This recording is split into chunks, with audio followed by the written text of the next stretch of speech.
do restaurants just kill or suck the soul out of people after like just a few months?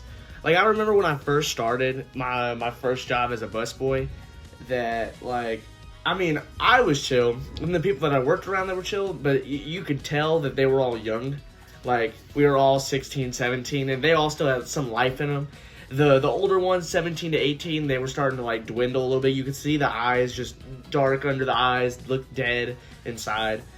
But then you get to the servers, and all of them, they were either extremely peppy, like almost like they were on drugs or something, or they were just like the epitome of darkness, like emo itself. They just wanted to kill themselves. Like, for example, I had a coworker, let's just call him Jared, that, no relation to Jared Fogle, he's just a little interesting, but every time you would, like, talk to him, he'd be, like, somewhat okay, or he would have the worst day of his life. Now, it was like he had, like, I don't know, bipolar or something. He didn't, but that's how it felt, because every time I talked to him, it was either extremely high or extremely low. So every time that I would talk to him, like, he would give me just different responses. But usually he would seek me out. Like, obviously at this time I was 16, and he was like 24 to 27 maybe.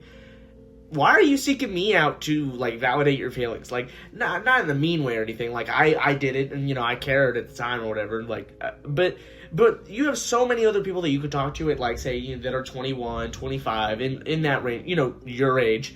Instead, you're going to someone that's almost 10 years younger just to tell me about how much money you're not making versus how much money I'm making. You're making like 3 times the amount I'm making.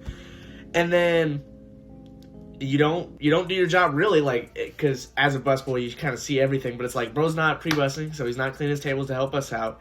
And then he's not making good tips. He's making like $5 off of 70 or whatever, and he's upset about that, but he doesn't go to his tables. You just see him in the back smoking or crashing out of the kitchen. Like, I don't get it. Like, is it the restaurant or is it him? Because, like, I have another person that I worked with, and we'll just call him Frankie.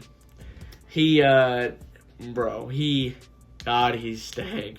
Not, and I'm gonna be honest, that is kind of mean, but it was in a mean way. Like, he had tables complaining about him. Like, if you stood near him, it was like an AOE effect or something. Like Minecraft Steve, whenever he lit on fire or he meets a witch, just like, he started dying, like, low key. I just was in pain every time I was in his area. Like, I didn't have to turn around, I didn't have to hear him. Every time he was around, I just knew it because I could smell him first, which, that's mean, but it was true. Anyway, literally every single time I would ask him how he was doing, and don't get me wrong, you don't have to answer that question. Like, it doesn't matter if you're having a bad day, that's your right, but it would never be a good day or a bad day. It's just, I'm making it. I'm hanging in there. I'm here. Literally, I don't think I ever saw this guy in the 3 years that I worked there have a good day. It was always just, I'm making it. He seemed low-key just depressed, but I would be too with that. It was like a medical condition or something. It was bad. But my whole point is, it's like, at 16 years old to late 18, 19, like, why are you in your mid-20s to 30s, sometimes even up to 50, venting to me about your problems? Don't get me wrong, it's not that I don't care anything as a human being to human being, but on a more personal level, I don't want to hear about how your wife divorced you, or that they'll just drop a bomb, like, I got arrested and they checked me and they didn't have a warrant. I don't want to hear about that. I don't want to hear about the 4 DUIs that you've gotten over the last 3 months. I don't want to hear about how it was a Zoovie last night and you got messed up drinking, but you're going to go drink tonight. Like, I cannot relate to that, bro. I do not care. Like, all love, peace and love and all that, but, like, just let me do my job, bro. Just let me clean your tables, like. And it was even when I wasn't cleaning tables. I was doing, like, you know, takeout orders, or I was updating, or I was, you know, seating people. They would just find me, and then somehow I would just immediately know about their whole life for the last 4 years. Like, boy, I do not care. Okay, bye.